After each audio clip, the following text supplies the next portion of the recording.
Hey everybody, and welcome to the Hot Tag with your girl Izzy. Today, I am so excited and honored to have somebody who has truly paved the way for women's wrestling. She is a WWE legend and former WWE Women's Champion.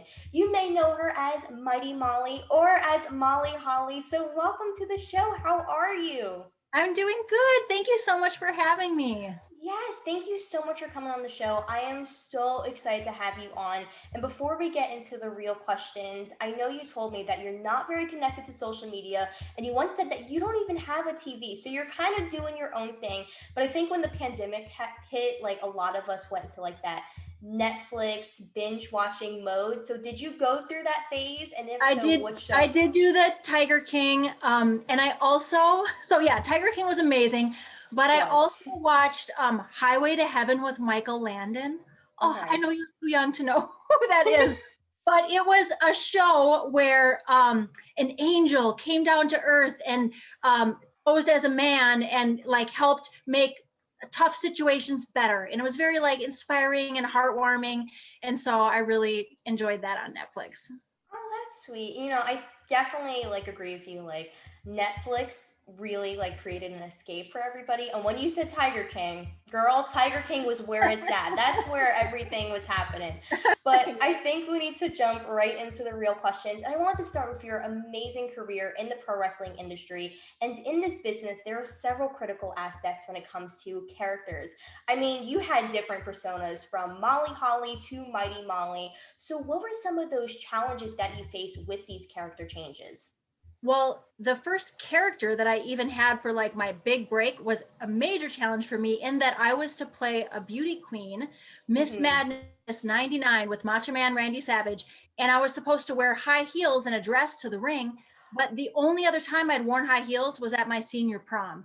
So I felt super awkward and super out of place. Like I don't know. I know that you're supposed to be playing a persona, but I felt like as a tomboy, I was like the opposite of who I really am. And Yes. so that was like my first challenge when it came to like playing a character. Yeah, I kind of agree with you. High heels, they're weird. And I haven't really fully gotten into them, but like when I do try them on, it's like I feel like a baby giraffe, I'm not gonna lie. That's how I feel. And there's people like Terry Reynolds who will wear high heels like jogging. Like she can I just break know. them as if they're nothing. So I admire that skill. I just don't personally have it. Yeah, I totally agree. And it's funny that you said like you had these challenges like when you were starting these different characters because honestly, going back to your like older matches, I could barely tell. Like not gonna lie, like you were just so natural about it. And I think that comes from experience. And speaking of experience, you've had firsthand experience in the women's evolution as you and many other women literally started it. From inspiring other people to paving the way, what did it mean to you personally to see the development of women's wrestling? Well, thank you for saying those kind things. There were Yes. women before me like Debbie Combs and Judy Hmm. Martin and Leilani Kai and Chainsaw Liz Chase. And I mean, there were a lot of women way before I ever made it to the big time.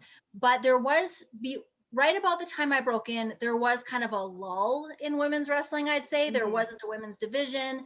There were a couple of female characters on the show, but not like women's matches. And I get what you're so saying.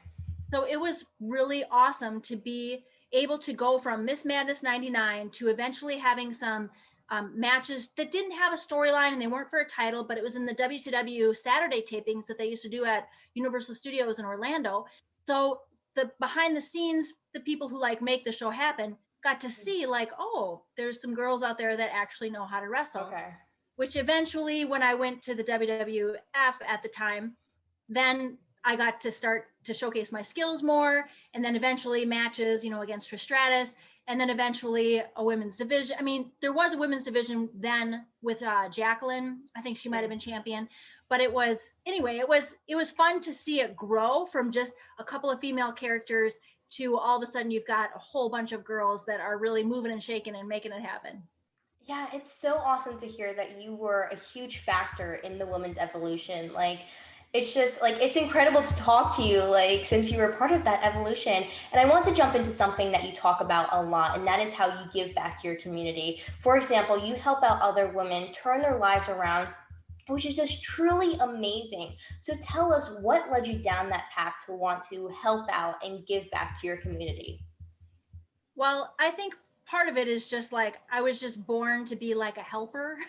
Like it's in my nature to, and it can also be called meddling, where I'm like, oh, this person is in a bad situation here, let me meddle and try to fix it for them or whatever. But really, I heard about a ministry called Angel Mhm. Tree through Prison Fellowship, and Okay. what it is that it gives Christmas presents to children whose parents are incarcerated.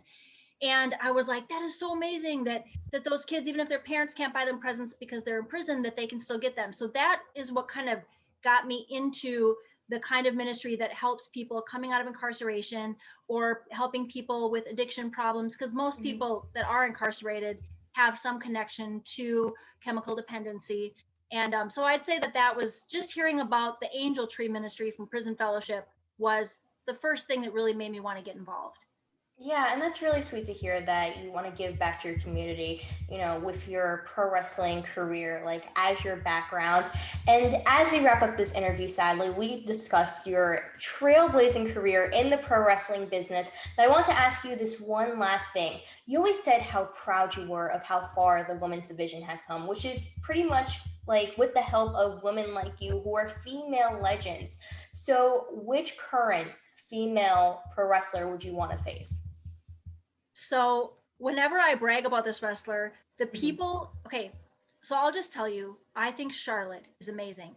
And whenever I tell like hardcore fans that, Mhm. they deep down they're like, "Oh, I thought you were going to pick like an underdog who's not getting the TV time they need, or I thought you were going to pick someone that's underrated." And like, so I know that there are a lot of women out there that also have amazing talent, and hopefully we'll get to showcase it as much as Charlotte does.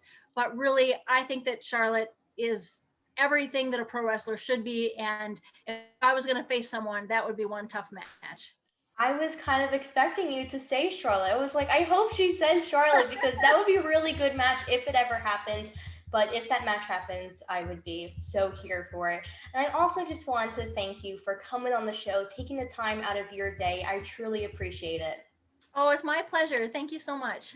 Yeah, and thank you guys for tuning into this episode of The Hot Tag with your girl Izzy and Molly Holly. I will see you guys next time. Bye.